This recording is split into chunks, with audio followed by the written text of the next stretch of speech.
Bom dia, discípulos de Jesus, preparados para mais um encontro com o Mestre? Olá, quem vai orar para nós, para darmos início? Vocês me escutam? Sim. Quem pode orar para nós, para aproveitarmos o estudo de hoje? Por favor, irmã. Nosso Deus, nosso Pai, louvado seja por essa manhã, por estarmos aqui, nos preparando para a Tua volta. Amém. Usa da Daiane e de todas que estarão ouvindo, de todos que estarão ouvindo. Prepara o nosso coração para que possamos a cada dia sermos cheios do Espírito Santo. Amém, Senhor. Abençoa-nos, ó Deus. Abre o nosso coração, aumenta a nossa fé cada vez mais e dá-nos a paz que vem do céu. Em nome de Jesus. Amém. Amém. Amém. Quando Jesus ascendeu ao céu, ele prometeu para os discípulos o Espírito Santo. E nós vimos ontem que ele pediu para que aqueles discípulos permanecessem em Jerusalém. Nós estudamos ontem e estudamos também quando Jesus deu a ordem para aqueles discípulos. E ontem nós vimos que os discípulos obedeceram à ordem de Jesus. Eles não só obedeceram, como oraram pedindo que aquela promessa do Espírito Santo fosse cumprida. Marilene, se você puder só desligar o microfone que está dando retorno, tá bom, querida? Muito obrigada. E nós vimos que aqueles discípulos, eles permaneceram em Jerusalém, que eles oraram, que eles permaneceram orando e que eles estavam unânimes em um único propósito, que era receber o Espírito Santo. Então, essas foram as 4 ações realizadas pelos discípulos que nós estudamos ontem e que fizeram tanta diferença na missão deles e que pode ser as nossas ações também na época que nós vivemos. As 4 ações foram obediência, vida de oração, perseverança e unanimidade de propósito, todos buscando o Espírito Santo. E hoje nós vamos estudar Atos capítulo 1, nós vamos ler novamente do versículo 15 ao versículo 16, 15 ao 26, para nós vermos um pouco sobre algumas das ações que os discípulos fizeram logo no início daquele chamado, no início daquele momento que eles estavam ali reunidos. Qual foi a primeira necessidade deles ali? Então eu quero convidá-los a Atos capítulo 1, a partir do versículo 15. Diz o seguinte: naqueles dias, Pedro se levantou no meio dos irmãos que formavam um grupo de mais ou menos 120 pessoas e disse: irmãos, era necessário que se cumprisse as escrituras que o Espírito Santo predisse pela boca de Davi a respeito de Judas, que foi o guia daqueles que prenderam Jesus. Ele era um dos nossos e teve parte nesse ministério. Ora, este homem adquiriu um campo com o preço da iniquidade e, caindo de cabeça, rompeu-se pelo meio e todos os seus intestinos se derramaram. Isto chegou ao conhecimento de todos os moradores de Jerusalém, de maneira que em sua própria língua esse campo era chamado Aceldama, isto é, campo de sangue. E Pedro continuou, porque está escrito no livro dos Salmos: fique deserta a sua morada, e não haja quem nela habite, e que outro tome o seu encargo. Portanto, é necessário que dos homens que nos acompanharam todo esse tempo em que o Senhor Jesus andou entre nós, começando no batismo de João, até o dia que foi tirado do nosso meio e levado às alturas, um destes se torne testemunha conosco da sua ressurreição. Então propuseram 2, José, chamado Barsabás, também conhecido como Justo, e Matias, e orando disseram: tu, Senhor, que conheces o coração de todos, revela-nos qual dos 2 escolheste para preencher a vaga neste ministério e apostolado, do qual Judas se desviou, indo esse para o seu próprio lugar. Depois fizeram um sorteio e a sorte caiu sobre Matias, que foi acrescentado ao grupo dos 11 apóstolos. O texto começa falando que Pedro se levantou no meio daqueles irmãos. Nós vemos agora Pedro se posicionando como um líder e atendendo ao chamado que Jesus havia feito pessoalmente para ele, quando perguntou se ele o amava. Vocês se lembram que nós estudamos? Jesus questionou Pedro 3 vezes se Pedro o amava. E quando Pedro respondia que sim, Jesus pedia para que ele apacentasse o rebanho dele. Primeiro Jesus citou os cordeiros, fazendo referência aos novos conversos, aos novos crentes que seriam acrescentados à fé. E depois, as outras 2 vezes, Jesus citou as ovelhas. Apacenta as minhas ovelhas, contemplando o rebanho todo. E agora, ao Pedro se levantar em meio àqueles irmãos que estavam ali, unidos em oração, perseverando em oração e unânimes, clamando pelo Espírito Santo, nós vemos Pedro ocupando o lugar que o próprio Jesus havia pedido para que ele ocupasse. Os dons naturais de Pedro foram santificados por meio da conversão e a sua liderança emergiu na igreja e nós vemos a diferença na vida de Pedro. Pedro estimulou seus irmãos a agirem em comum acordo e as decisões ali que foram seguidas, elas foram tomadas por todo o grupo. E Pedro começa então a cuidar das ovelhas do Senhor. E sabe por onde Pedro começa? Sabe por onde Pedro começa esse cuidado com as ovelhas que o Senhor tinha colocado ao cuidado dele? Explicando a palavra. E o verso aqui, olha, o verso 16 fala que Pedro relembrou os irmãos que era necessário que se cumprisse as Escrituras. Pedro começou relembrando as profecias que Davi havia escrito, ressaltando que haviam sido dadas pelo próprio Espírito Santo, apontando que alguém iria trair Jesus. Davi, claro que não citou o nome de Judas. Judas, como nós estudamos, quando nós estudamos sobre ele, Judas não estava predestinado a trair Jesus, mas a profecia apontava para um discípulo que iria trair. E aqui Pedro aponta para Judas, identificando o cumprimento dessa profecia após o evento. Pedro relembrou que Judas era um deles, que Judas tinha parte no ministério deles, que havia tido aquele ministério também, mas que Judas escolheu o caminho diferente. E tem algo que chamou muito a minha atenção nessa declaração de Pedro, porque em momento algum, ele apresentou qualquer recriminação ou julgamento a Judas. A despeito do horror, a despeito de tudo aquilo que eles estivessem sentindo, não há nenhuma recriminação sequer para Judas. Pedro simplesmente declara os fatos e deixa o julgamento do traidor nas mãos de Deus. Que lição preciosa para nós aprendermos em nossos dias. Não cabe a nós recriminarmos ou julgar as pessoas que vão contra Deus. Isso cabe apenas a Deus. Isso cabe apenas a Deus. E Pedro aqui, em momento algum, ele recrimina Judas. Ele simplesmente apresenta os fatos. Pedro, então, leva aqueles irmãos que estavam reunidos ali a perceberem, a se lembrarem do cumprimento da profecia. E depois relembra que a morte de Judas havia chegado ao conhecimento de todos, apontando para aquilo que eles estavam vivenciando no presente. Então Pedro relembra as profecias do passado e leva aquelas pessoas a compreenderem que aquilo era o cumprimento de uma profecia, e agora Pedro leva as pessoas para compreenderem o presente, aquilo que estava acontecendo ali.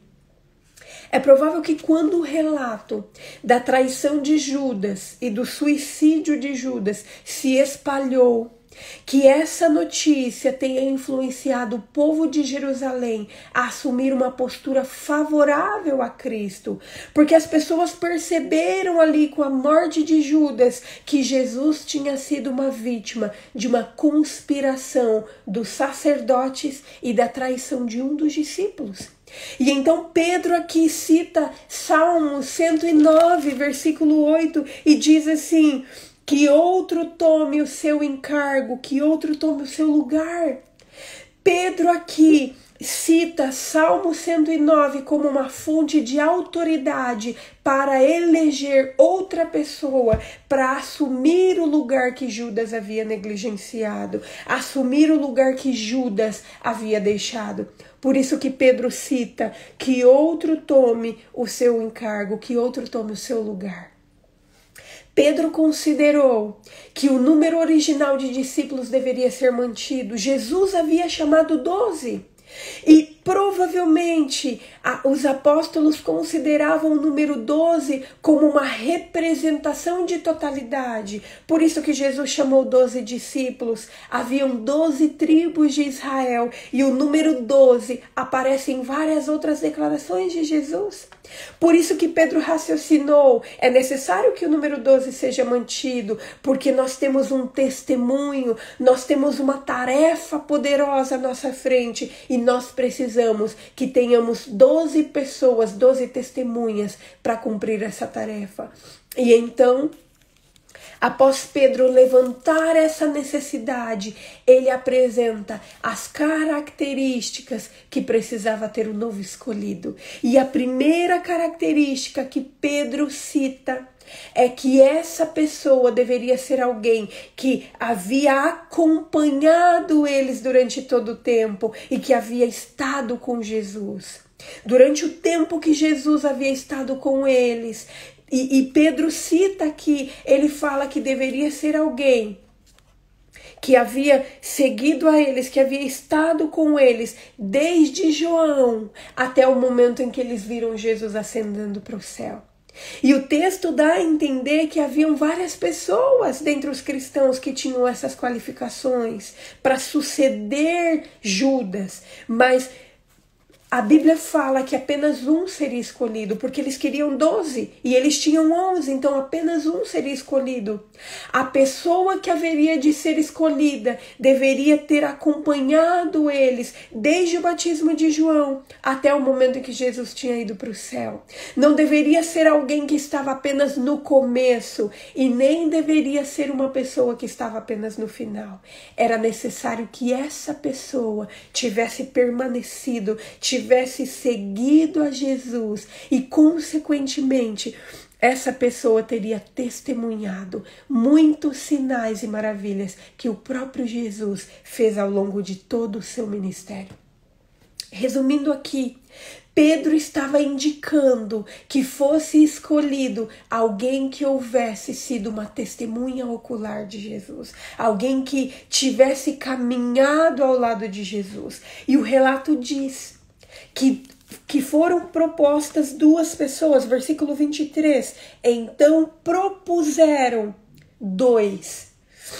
Pedro, ele não impõe quem seria escolhido. Pedro coloca as características e o relato bíblico fala que esses 2 homens foram propostos. E essas pessoas, esses 2 homens foram José, que era chamado de Barsabás, e Matias.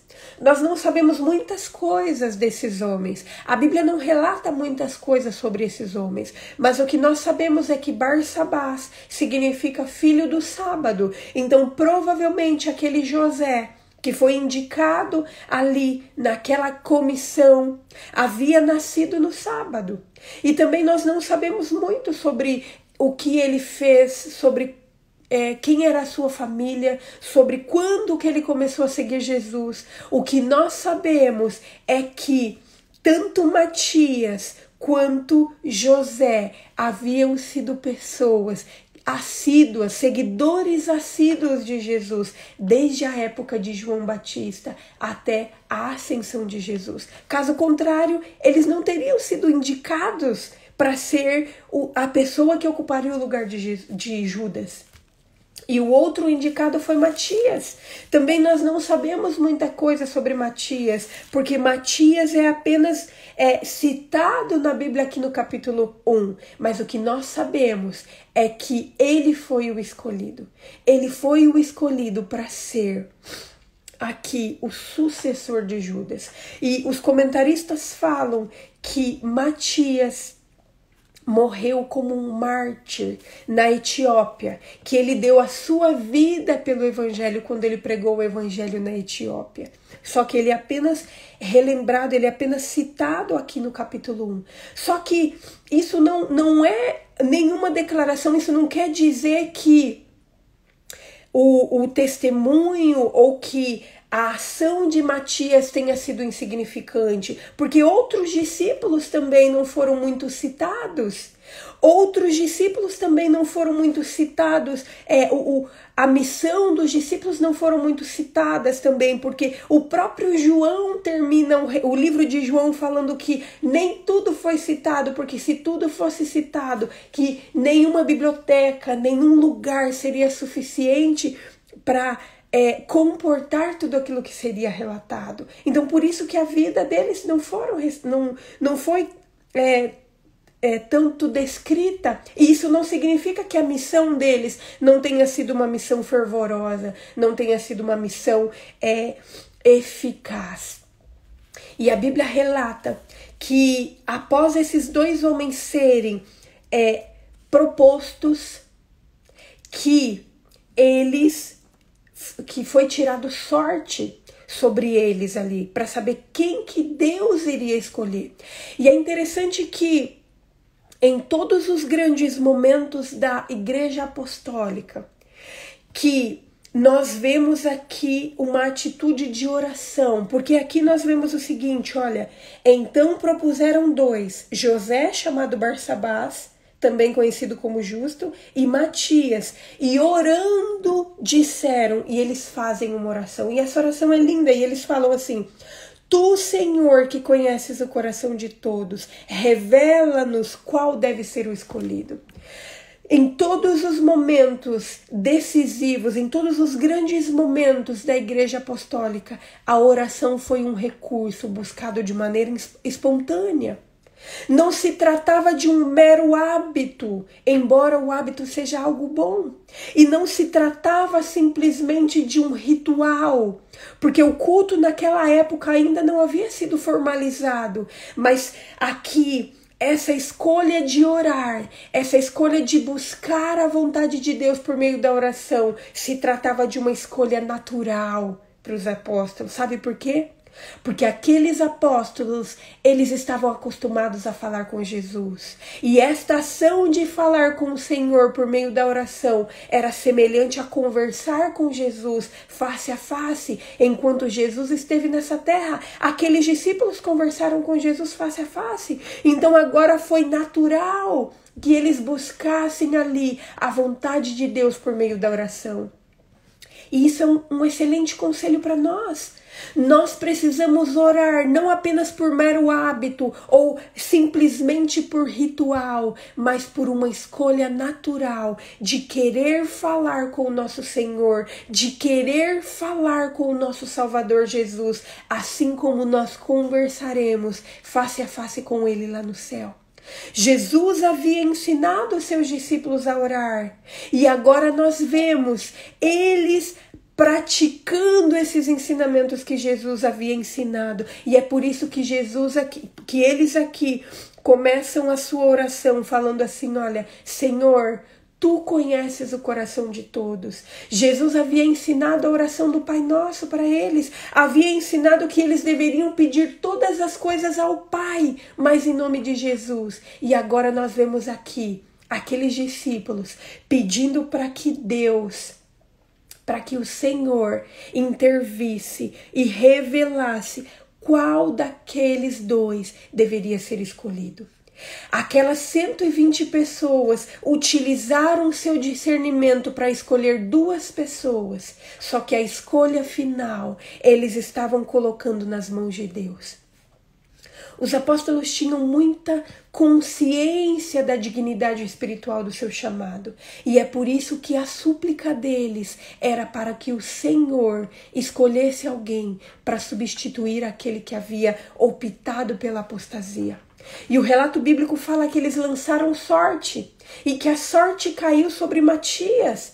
Nós não sabemos qual método foi utilizado, se foi um papelzinho, se foi para o ímpar, ou se foi qualquer outro método que poderia existir naquela época. E isso não importa pra gente, porque se o método fosse importante, a Bíblia teria relatado qual método teria sido utilizado e como era aquele método. O que nós sabemos é que os judeus eles estavam bem familiarizados com o lançamento de sorte como um método padrão sobre decisões. E nós vemos, por exemplo, os sacerdotes lançando sorte sobre qual bode, por exemplo, poderia fazer parte na cerimônia do dia da expiação. E nós podemos ver isso em Levíticos capítulo 16. Nós vemos também casos criminais onde a pessoa não sabia quem era o culpado, então lançava sorte também. E nós podemos ver isso em Josué capítulo 7. Outro momento em que os judeus eles era muito comum lançar sorte, era quando em momentos de batalha, quando fosse para escolher qual exército iria à frente. E nós podemos ver isso em Juízes capítulo 20, que também eles lançavam sorte para escolher qual era o exército que seria escolhido. E em várias outras ocasiões, inclusive na morte de Jesus, quando os soldados lançaram sorte para decidir quem ficaria com as vestes sem costura de Jesus. Isso nós vimos em Mateus capítulo 27. Nós não sabemos qual o método que foi utilizado para a sorte ser lançada. E isso não importa. O que nós sabemos é que Matias foi escolhido e por isso o relato bíblico diz que ele foi acrescentado ao grupo dos 11 apóstolos. Aos olhos humanos, Matias havia aceitado uma posição humilde, a posição de um líder em um grupo insignificante de pessoas simples que logo seriam perseguidas. No entanto, para os cristãos, a posição que Matias assumiu tinha possibilidades imensuráveis para o futuro. O fato de Matias não ter sido citado posteriormente nada tem a ver com o êxito da sua missão. Não há menção sobre vários outros discípulos, André, Filipe, Tomé e vários outros apóstolos. A vida de missão deles não foi citada, mas isso não quer dizer que não foi uma vida de êxito, uma vida de comunhão e uma vida de trazer pessoas, de cumprir aquilo que que Jesus havia dito para eles. O que importava é que ele, Matias, havia sido escolhido para essa obra especial. E já em seus primórdios aqui nós vemos uma igreja sendo organizada. E aqueles discípulos, eles não faziam ideia de que a igreja estava ali sendo organizada. Mas olha aqui alguns pontos que demonstram que aquela igreja estava em seu início. Havia ali uma reunião oficial dos crentes. Houve uma discussão de um assunto muito importante para a administração daquela igreja. E houve uma decisão e uma execução. Eles mesmos, sem perceber, estavam organizando a primeira igreja cristã. E essa igreja estava esperando pelo poder divino. Olha que fantástico! Queridos, nós podemos tirar muitas lições preciosas do estudo de hoje, mas eu quero ressaltar apenas 3 que me saltaram aos olhos e que eu quero que nós reflitamos durante o dia de hoje. E a primeira delas tem a ver com Pedro. Nós sabemos quem havia sido Pedro e como que ele era no passado. Mas hoje nós aprendemos que Pedro, ele não olha para o seu passado. Ele não olha para quem ele tinha sido. Ele assumiu aquele lugar que Deus havia o chamado. para cumprir, aquele lugar que Deus havia chamado ele para ocupar. E nós também, nós precisamos aprender que não importa quem nós fomos no passado, nós precisamos assumir o lugar que Deus nos chamou para estar.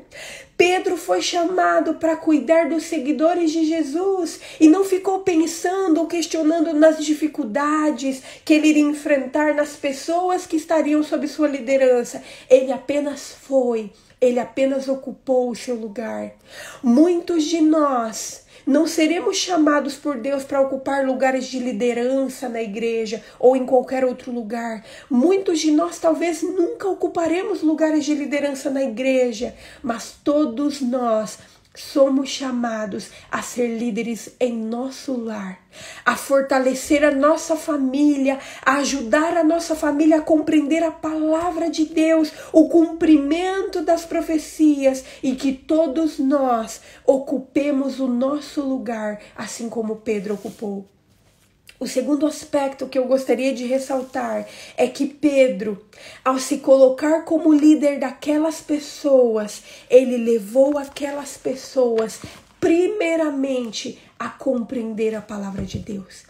Ele não falou do que ele achava, ele não falou do que ele pensava, de quais pessoas ele pensava que deveria, ele não falou daquilo que ele pensava.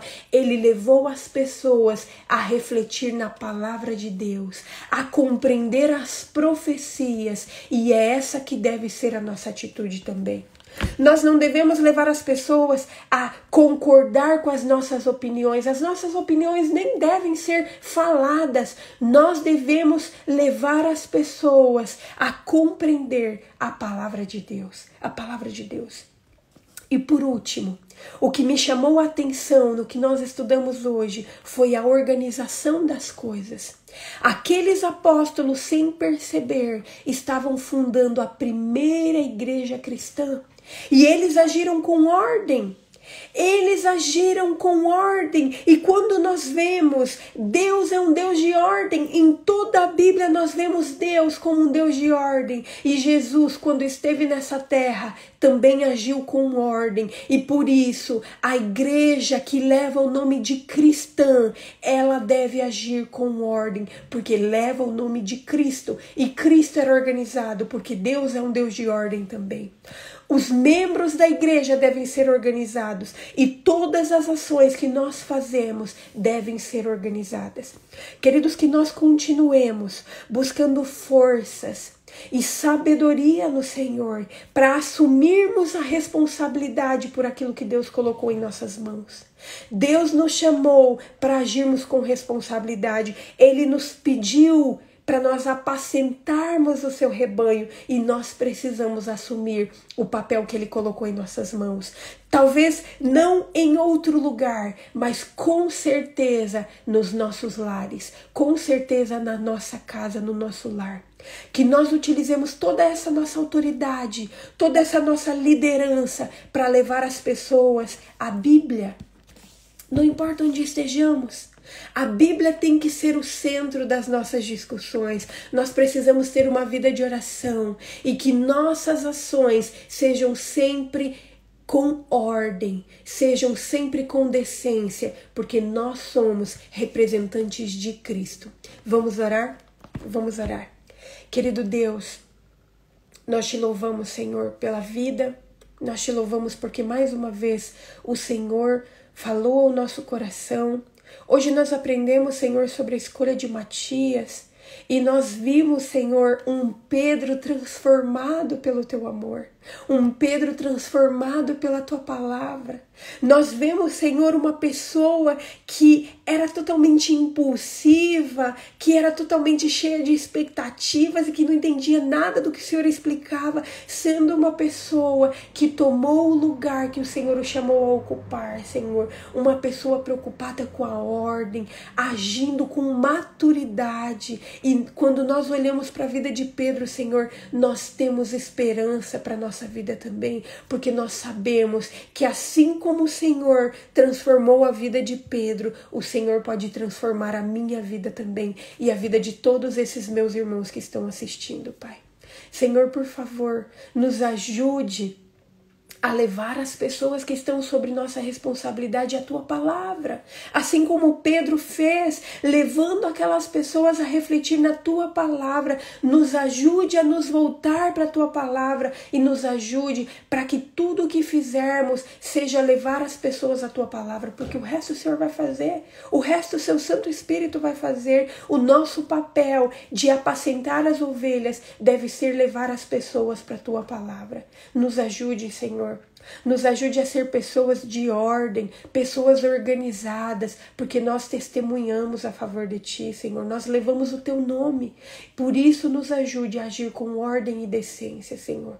Nós nos colocamos em Tuas mãos, gratos por tudo que o Senhor já fez, por tudo que o Senhor está fazendo e por tudo que o Senhor ainda vai fazer. E tudo isso fazemos em nome de Jesus. Amém. Amém. Queridos, amanhã nós vamos continuar no livro de Atos. E amanhã nós vamos continuar o capítulo 2. Que nós continuemos nos enchendo da palavra de Deus para sermos cheios do Espírito Santo. Até amanhã. Que Deus abençoe a todos. Tchau, tchau.